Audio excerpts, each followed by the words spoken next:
Welcome to Perspective with Phayul and Drew. We are in conversation with activist and leader Drew Pavlou. Thank you so much for your time here at the SFT office. No, thank you so much. It's amazing to be here in Dharamshala in India.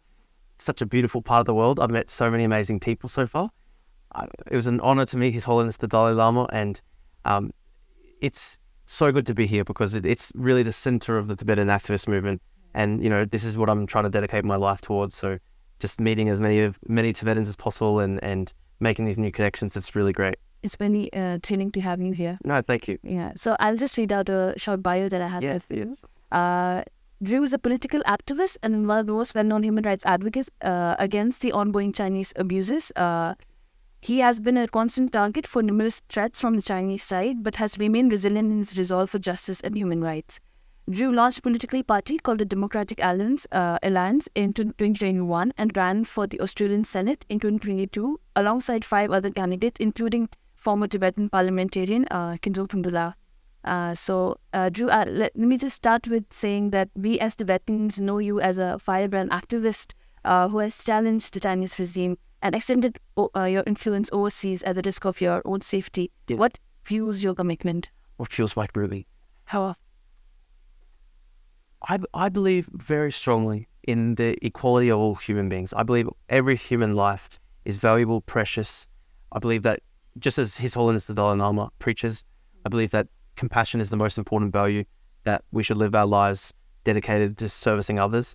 And so when I read about what was happening to the Tibetans and the Uyghurs and the Hong Kongers, people inside China, reading about these terrible, terrible abuses, and when I confronted it for the first time, organising some protests in Australia, and supporters of this government tried to assault me, and they tried to get me expelled from university, and they sent death threats to my family, and just, you know, years of abuse and hatred directed towards me. It really solidified in my mind that this is a crucial issue to dedicate oneself to. That anyone who believes in the unity, the equality of all human beings, who believes in compassion and love for one another, this is an issue that you've got to fight for. And part of it as well is frustration that it is not more, that these causes are not more popular in the West, that these causes are often neglected and ignored by many people in the West, including our politicians. A lot of our political class over the past decades have you know, really benefited from the trade with China, and a lot of the business elite in the Western world has made so much money out of trade with China. And so a lot of people don't want to put human rights first when it comes to discussing China. Unfortunately, many people in the West dropped the Tibet issue when China grew in economic power. I remember the first time when I learned about Tibet, when I was a child, I was watching The Simpsons, and Lisa Simpson has a pre-Tibet sign. I was only 8 years old. That was the first time I ever heard about Tibet. And that episode would have been filmed in the 90s and would have been made in the 90s. And that was a time when you had all the big bands talking about Tibet, in Hollywood making movies about Tibet, Brad Pitt starring in movies about Tibet and the Dalai Lama. And what happened when China grew in economic power? They dropped the issue. Many people just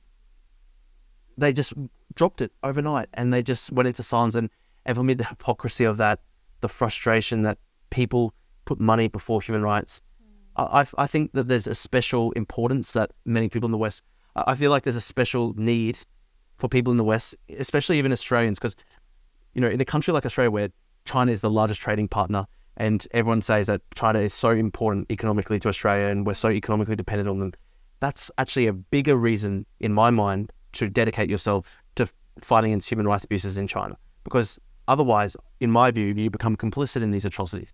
If you know what's happening and yet you choose silence because of the money, if you know what's happening and yet you choose silence because of the money, then I think, unfortunately, you become complicit in the atrocities, and then you bear some moral responsibility for the crimes that occur. And for me, I want to have a clear conscience. I don't want to be haunted by that fact. I want to know that I tried to dedicate as much of my life to servicing others, to the idea that every human life is valuable and precious, and that Tibetan lives are important, Uyghur lives are important, Hong Konger lives are important, Chinese lives are important. Dedicate myself to, you know, fighting for these human rights, fighting for human rights, fighting for the dignity of the human person where it's threatened by, you know, a superpower country that is a massive economic power in the world, and many people in the West don't want to criticize it because of the massive money that comes in.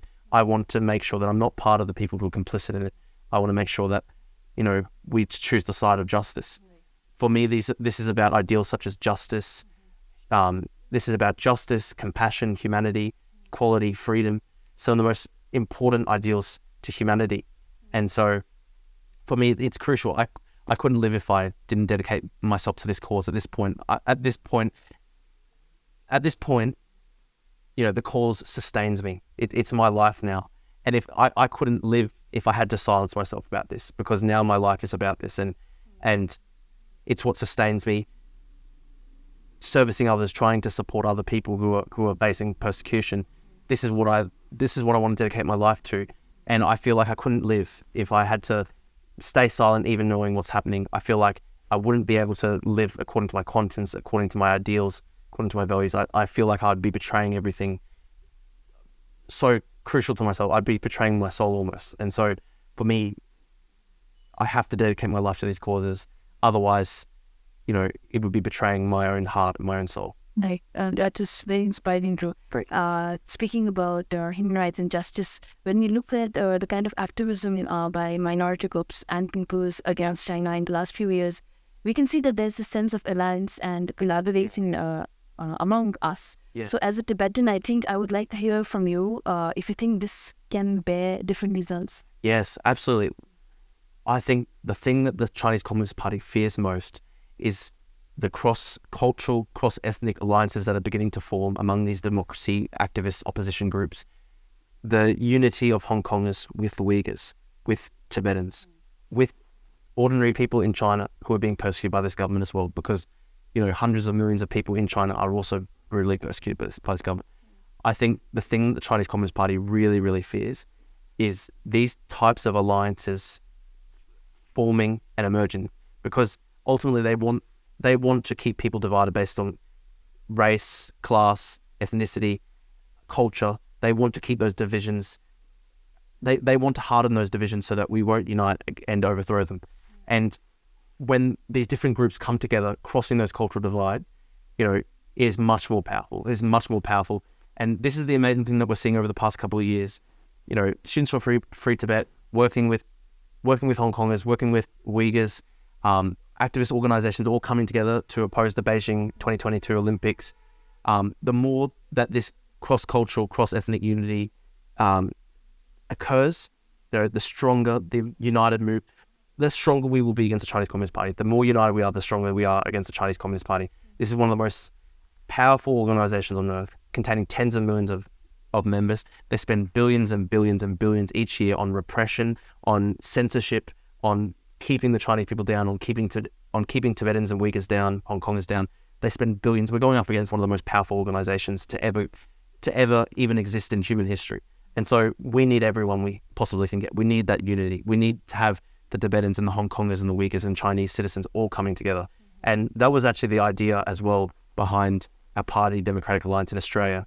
And maybe we were a couple of years ahead of our time because we didn't do that well in the election. But we brought together, for one of the first times, I think for the first time in a Western country potentially, we brought together these different communities, these different multicultural communities that have been persecuted by the Chinese government. So Uyghur Australians, Tibetan Australians, Hong Kong Australians, Chinese pro-democracy Australians, Chinese refugees living in Australia. We brought together all these communities for the first time in Australia and for the first time in Western political, electoral sort of politics. And we formed a party based on, a multicultural alliance against dictatorship, supporting democracy, supporting human rights, pushing for our politicians to put human rights first in the relationship with China, pushing for our politicians to stand strong against these interference attempts, influence attempts, the attempts to intimidate people in the diaspora.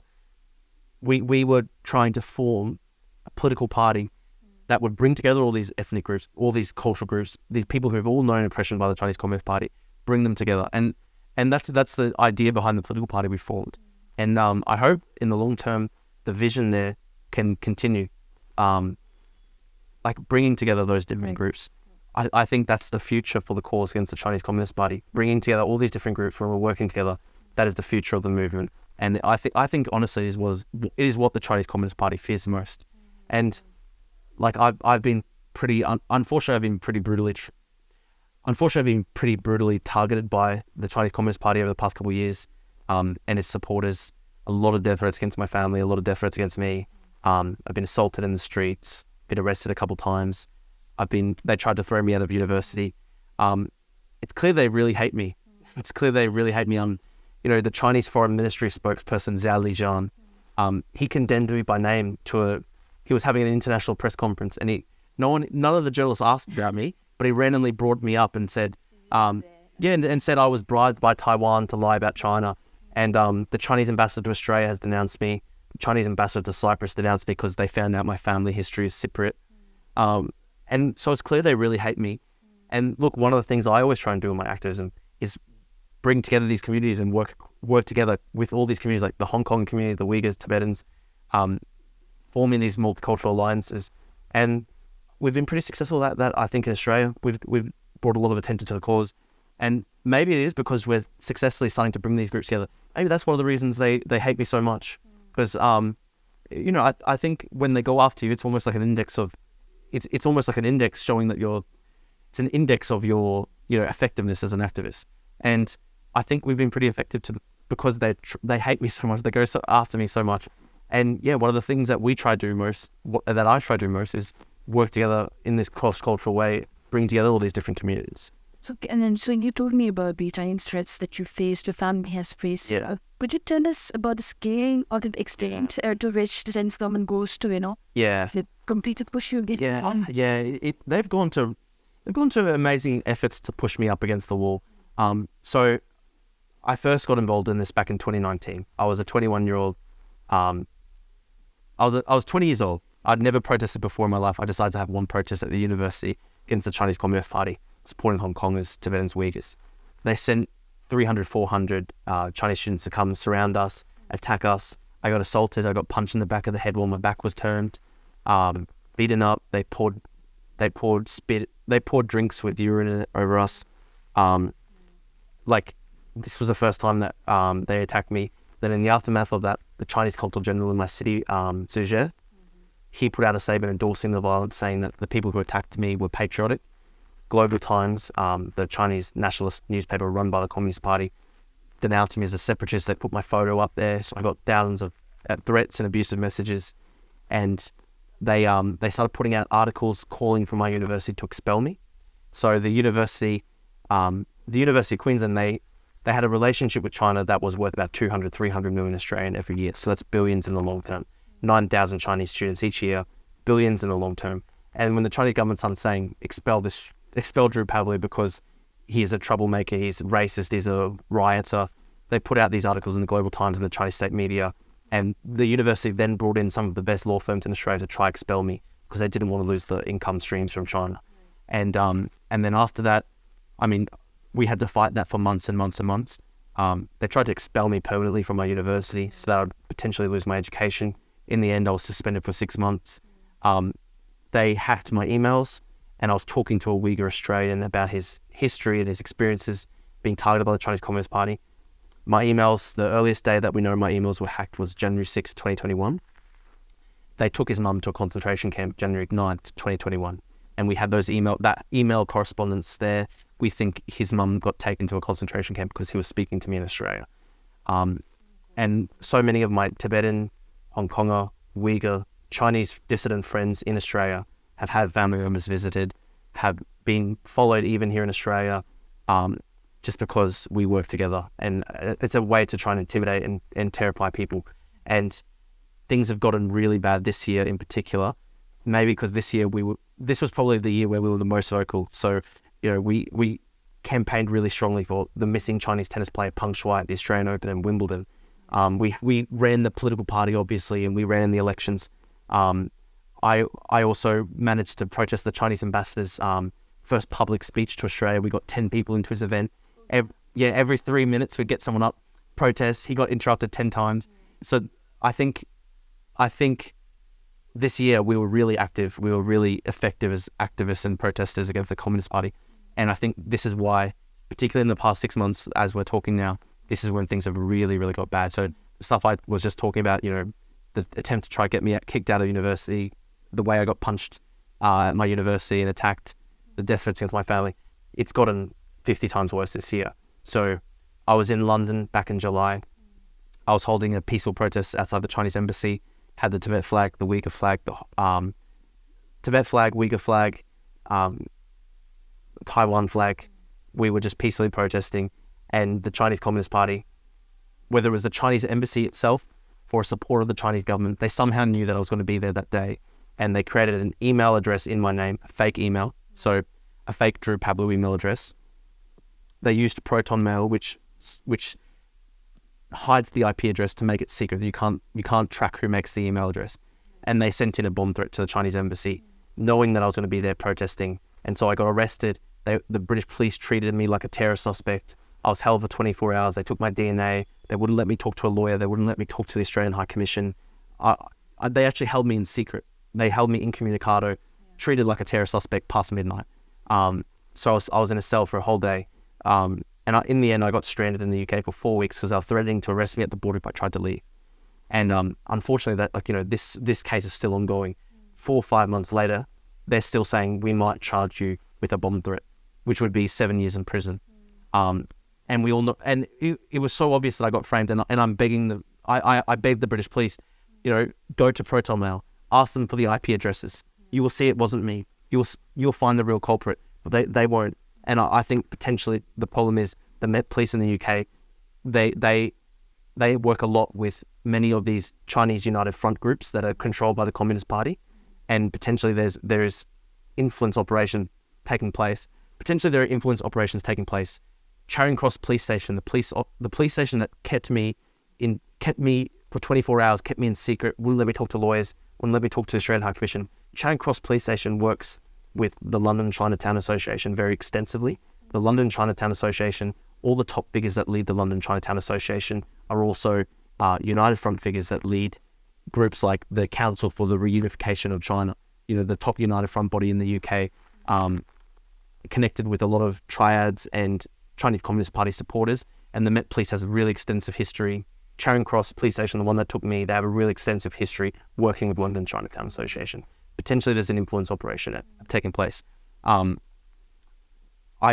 eventually managed to get home to Australia, and sadly the bomb threats have continued. So they continue to create new fake email addresses in my name.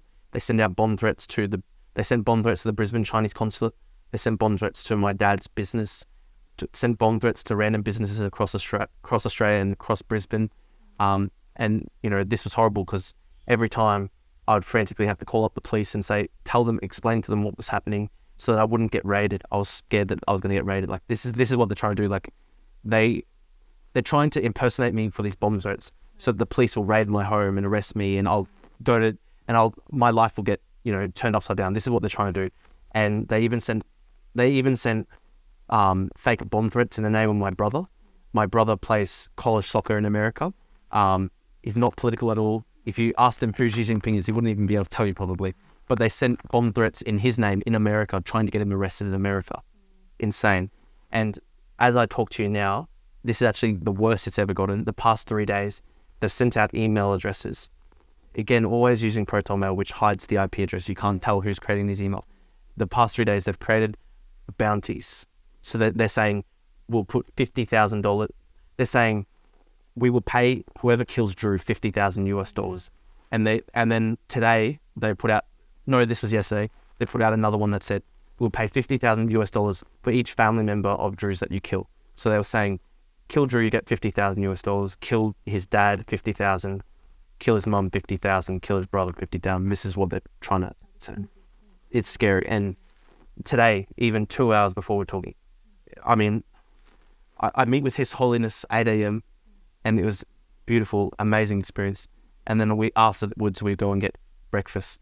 And while I'm at breakfast in a really beautiful, happy mood because I got to meet His Holiness, I then get a notification on my phone, new email bomb threat, new email threat. This one was saying $50,000 to kill Drew's mum.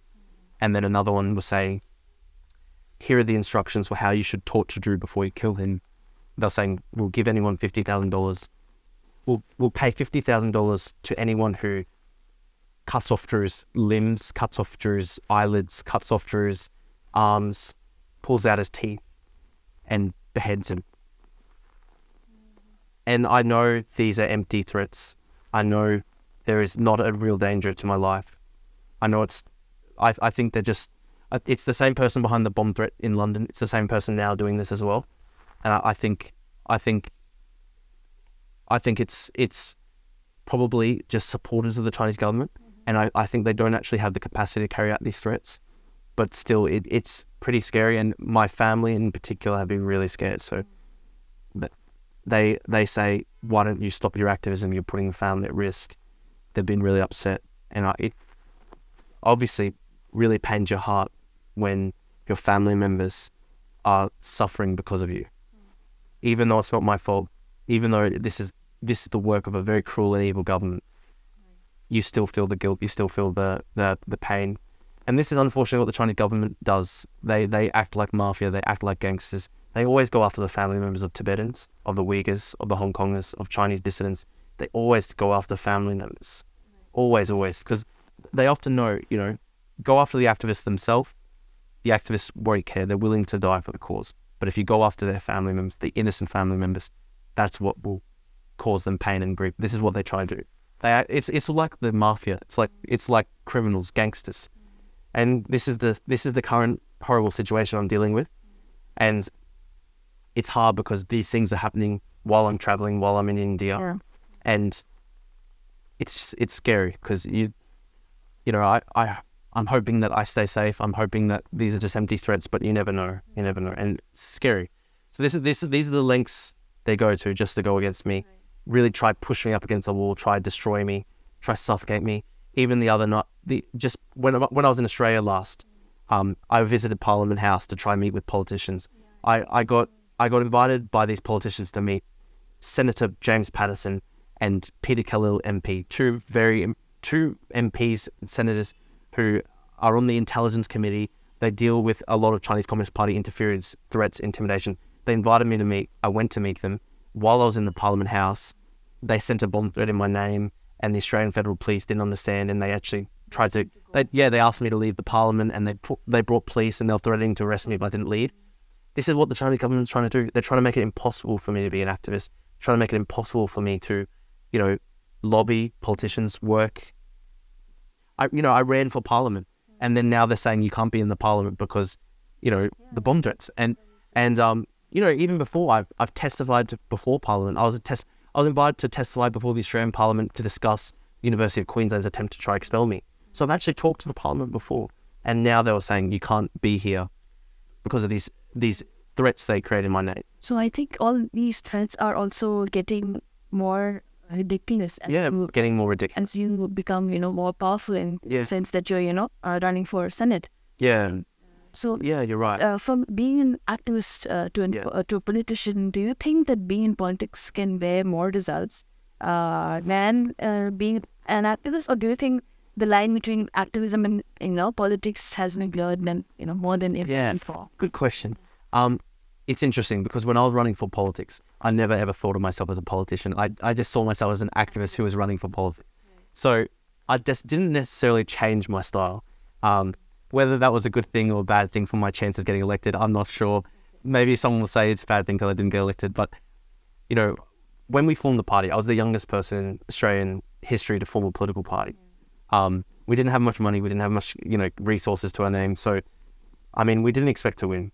It was more of the campaign was about activism. The campaign was to get the message out there, put it on the map, make sure that Australian politicians, when they're campaigning, they have to talk about these issues. They can't ignore it.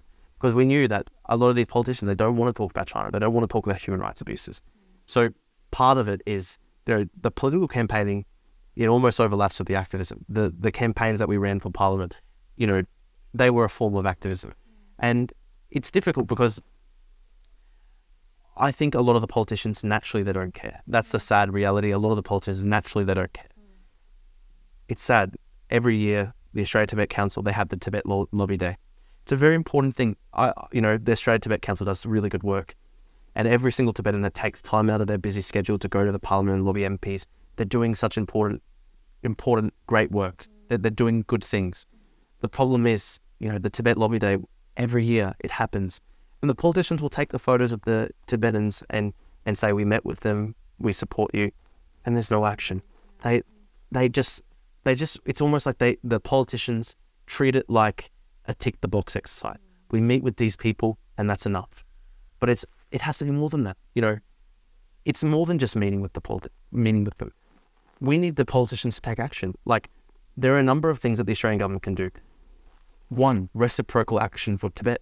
This is what Australia-Tibet Council had been campaigning on. So any Chinese citizen who comes to Australia, it's not like, when a Chinese citizen comes to Australia on a tourism visa, the Australian government doesn't go, you can't go to Tasmania. You can go everywhere but not Tasmania. There's no restrictions. You can go anywhere in Australia. But if an Australian wants to go to China, the Chinese government will say, you can't go to Tibet. And it might be a Tibetan Australian who's got Australian citizenship. The Chinese government will say, you can't go to Tibet. Australian journalist, you can't go to Tibet. Australian politician, you can't go to Tibet. Where's the reciprocal access? So that's just one thing. And another thing, speaking out more forcefully on the Panchen Lama, speaking out more forcefully on human rights abuses inside Tibet, doing things to recognize the Tibetan struggle and, recognize the Tibetan government in exile and, recognize, afford recognition to the Tibetans that this is a country that is under occupation, a country that has been under occupation for decades now. But the politicians, they don't care. They don't want to talk about these issues. They just see it as a risk for themselves, and that's all they think about. And so this is the problem. Power can't be given. Sometimes it has to be taken. And so I think that was part of the reason we had to run a party. And, we might not have been successful in 2022, but in the coming years ahead, who's to say? Because they will never do the right thing just for the sake of doing the right thing. That's the sad reality. I've had too much experience of politicians to trust them. They don't do the right thing just for the sake of doing the right thing. They will only do the right thing by Tibetans, Uyghurs, Hong Kongers, Chinese citizens. They'll only do the right thing supporting human rights if they're pressured to do so. If they think that they'll lose their elections if they don't. And that's part of why we were in the party. We went after we knew we wouldn't get elected because we didn't have that much money. We didn't have that many resources. But we said, what will we do at the election? We'll target the two worst pro-CCP politicians in Australia, Nick Xenophon, Gladys Liu. Nick Xenophon, he was running for the Senate. He had been the lawyer for Huawei in Australia for 5 years. He had worked for the Chinese government basically as a propagandist. He was their top lawyer. And he said stuff like, Huawei was helping to develop surveillance technology to be used against Uyghurs in genocide. And he just defended Huawei the entire time. So he was running for the Senate. We said, we'll go against him. We went against him. He was polling at 18% before the election started. Keep in mind, the margin to get elected, about 12% to get into the Senate. He was polling at 18%. Everyone thought he was going to get elected. We campaigned very hard against him. We had billboard trucks running around Adelaide campaigning against him. Our Uyghur friends made a very effective campaign ads where they basically said, if we were living in China, Nick Xenophon would have helped to put us and our family members in concentration camps because he's working for Huawei, which is a company that's developing surveillance technology. We made these very effective, powerful campaign advertisements. It wasn't just us. We weren't the only ones. We weren't the only reason he lost, but he was polling at 18%. By the time the election was over, he was at 3%. He lost. Gladys Liu, she was a Liberal MP. She was running in Melbourne. She had actually been flagged by the Australian intelligence for her ties to the Chinese Communist Party. She knew many donors who were linked to the Chinese Communist Party. She was the head of a United Front organisation for 12 years. As we all know, the United Front is used by the Chinese Communist Party to try, for its influence operations, for its interference operations. She was the honorary president of one of these groups for 10 years, 12 years. And when she was asked about this, and she was asked, is Xi Jinping a dictator? She was asked to comment on the human rights situation. She basically took the side of the Chinese government. She said, Xi Jinping is not a dictator, he's an elected chairman. We went very hard against Gladys Liu. And again, we were not the sole reason she lost, but we definitely didn't help her, because we would arrive to the locations where there'd be early voting. We'd come with all our posters, and she would see us, and she'd get in the car and she'd drive off. And suddenly that means there's a day where she can't talk to the voters. She's having to drive off. We had billboard trucks going around the electorate. She had a speech. My Hong Kong friends ran and threw renminbi, Chinese money, over her, which is like a Hong Kong protester tactic.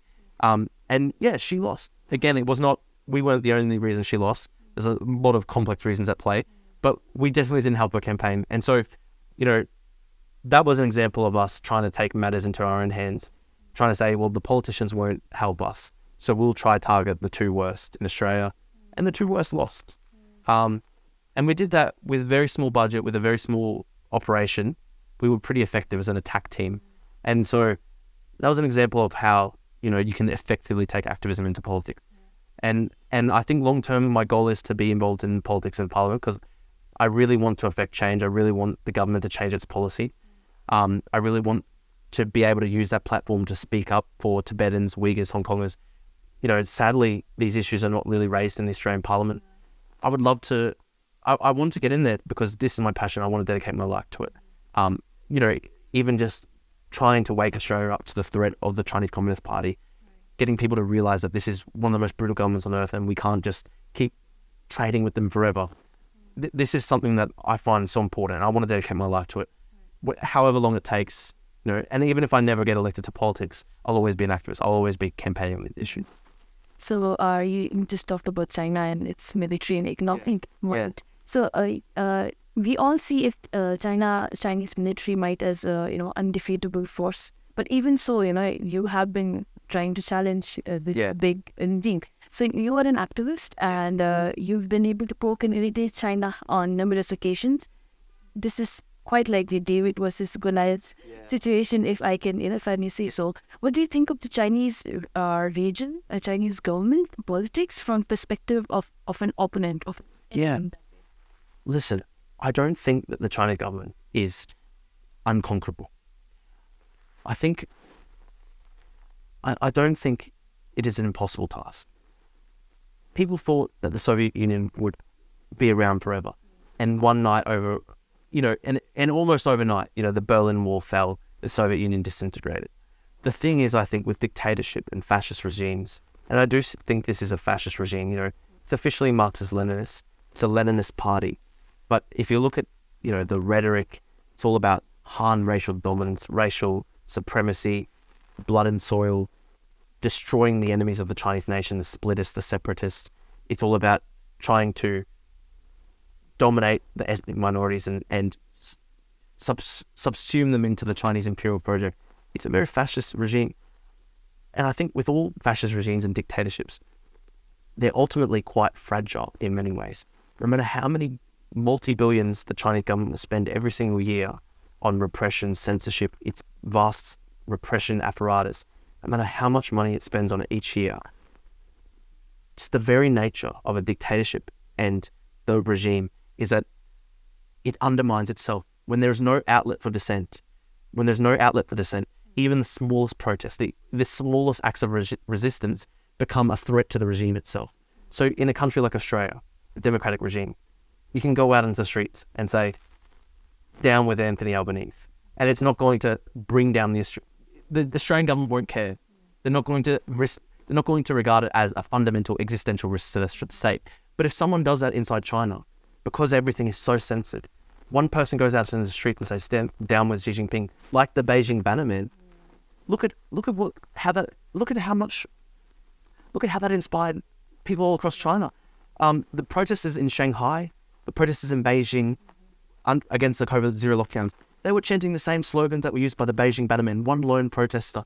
And that incident, they tried to censor it, completely censor it inside China. And yet people still knew about it. People still could quote his slogans. One act of resistance could inspire people all across China. So in a democracy, there is an outlet for dissent. In a dictatorship, there's no outlet for dissent. And there's also no outlet for reform as well. Corruption is inbuilt into a dictatorship because there's no free independent press that can expose corruption. If you try and expose corruption inside China or a dictatorship, you'll be thrown out of a window, you'll be killed. Look at what happened to Russia. Independent Russian journalists, they get thrown out of windows, they get killed, they get shot in the back of the head. And anyone who tries to write about corruption in China, they get brutally repressed by the regime.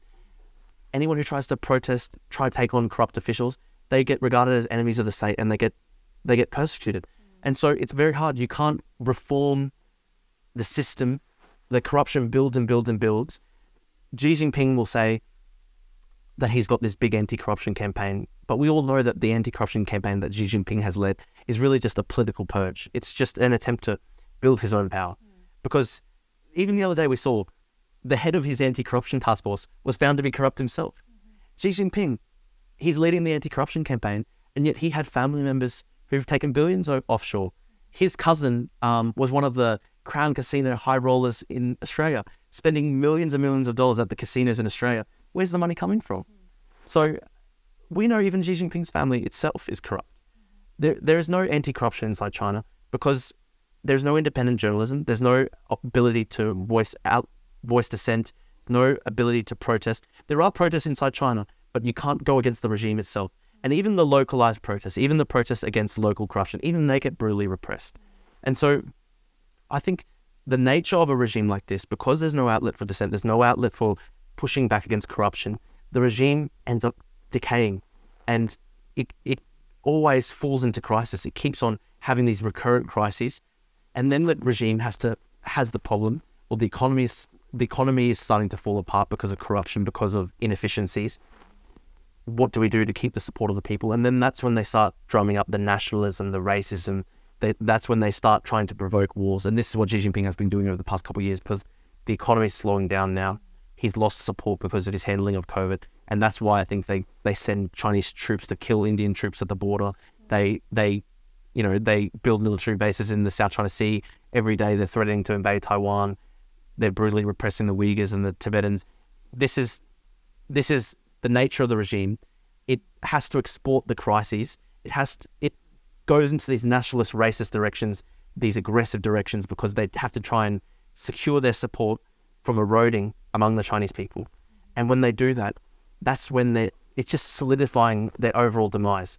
Because when China picks a fight with every single country on its borders, that's when you start seeing countries band together. That's when you start seeing solidarity movement between these different ethnic groups, between these different minority groups that have all been persecuted.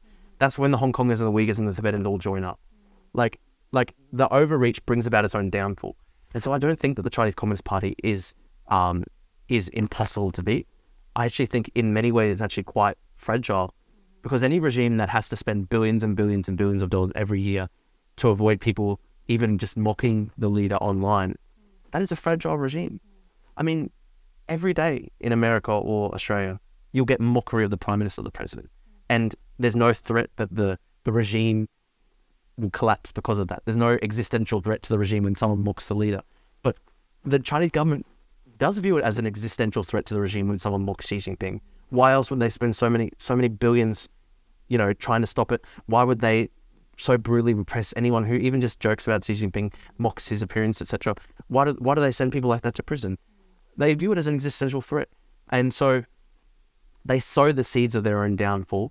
And I think everything Xi Jinping has done, he's locked himself into this path where he is only going to keep seeking. I mean, he's locked himself into this path of aggression, dominance, this path where he must seek total control for fear that it will all collapse. And I think it's just impossible that his project can't be victorious. It's impossible. Like, he cannot transform the souls and minds of 1.4 billion people. No dictator, however powerful, can do that. It's impossible.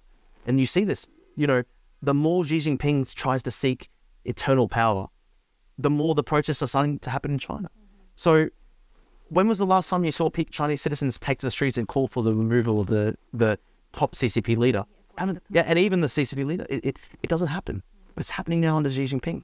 And it's happening just after Xi Jinping secures his third term and talks about, he's obviously trying to become ruler for life. They're teaching Xi Jinping thought in the schools. Every single Communist Party cadre has to, spend hours every month or whatever memorizing Xi Jinping thought on their phone with the apps. Just as he makes the bid for total control, that's when he starts sowing the seeds of his own downfall, and the protests take to the streets. Every action has an equal and opposite reaction. And so I just think they've sown the seeds of their own downfall.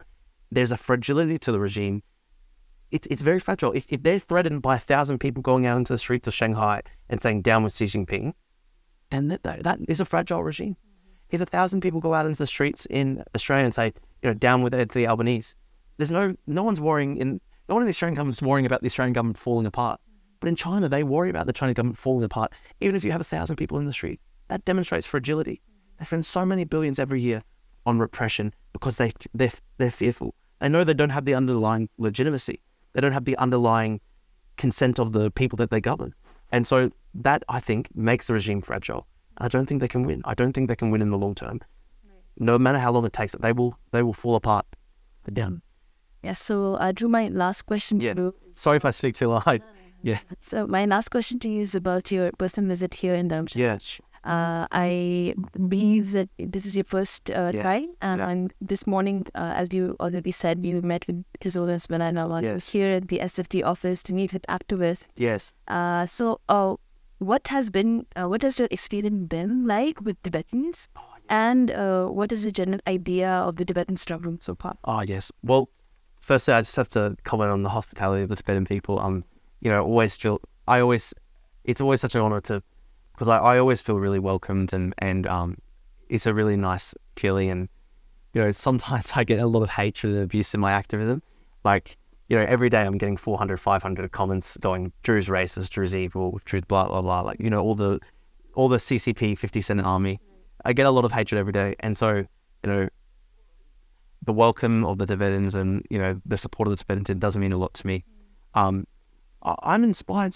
I'm so inspired by the resilience of the Tibetan people, the courage, the creativity, the resilience of the Tibetan people, and the ability to keep the culture alive and keep the nation alive in exile for decades. It is an amazing thing. It is something that I draw a lot of hope from. The Tibetans will never give up. It's so obvious. I mean, the Tibetans will never give up. I don't understand. Does the Chinese Communist Party understand this? I don't know. Do they understand that the Tibetans will never give up? They should understand it. They should just look at Dharamshala. Look at how the Tibetans have been so resilient in keeping their nation alive in exile. They will never give up. Like, no matter how long it takes, the Tibetans will never give up. It's so inspiring, and it's a message to the Chinese Communist Party that for no matter how brutal they get, no matter how many decades of repression that they preside over, they will never fundamentally win over the hearts and minds of the people. It's impossible. They never will.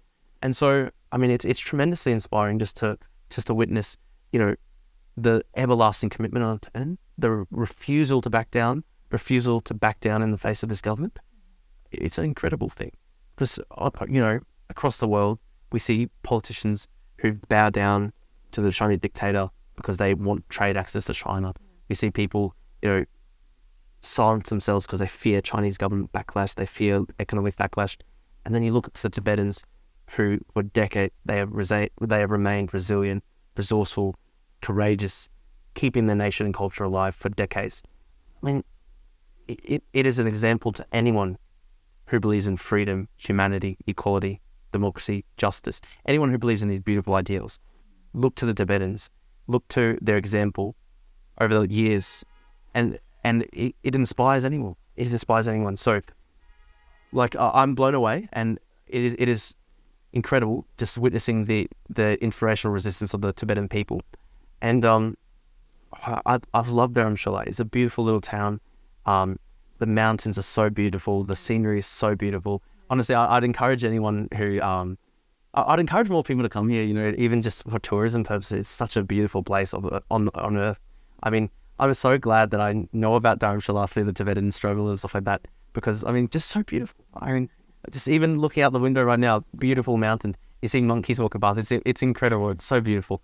And meeting His Holiness the Dalai Lama was such a beautiful moment. It's a moment that I'll always cherish forever. It's something that I know I'll be telling my grandchildren about in 50, 16 years time. This is truly great man, a truly great figure. Obviously I'm not a Tibetan Buddhist. I'm Greek Orthodox Christian, but I felt like I was in the presence of a saint, a holy figure, because for him to be able to preach compassion and love and non-violence for decades in the face of just the absolute most brutal atrocities of man. I was reading, as part of my research before coming to Dharamshala, I made sure to do as much reading as I could. I read a really good book, Eat the Buddha by Barbara Demick. Great book. I think she did some research here in Dharamshala. Yeah. And I obviously I knew about the brutalities under Chinese occupation, but just reading in depth how brutal things got in the 50s and 60s.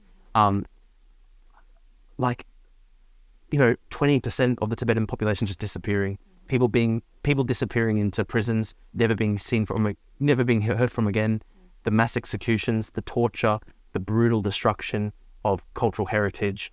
A statistic stood out to me and it was incredible.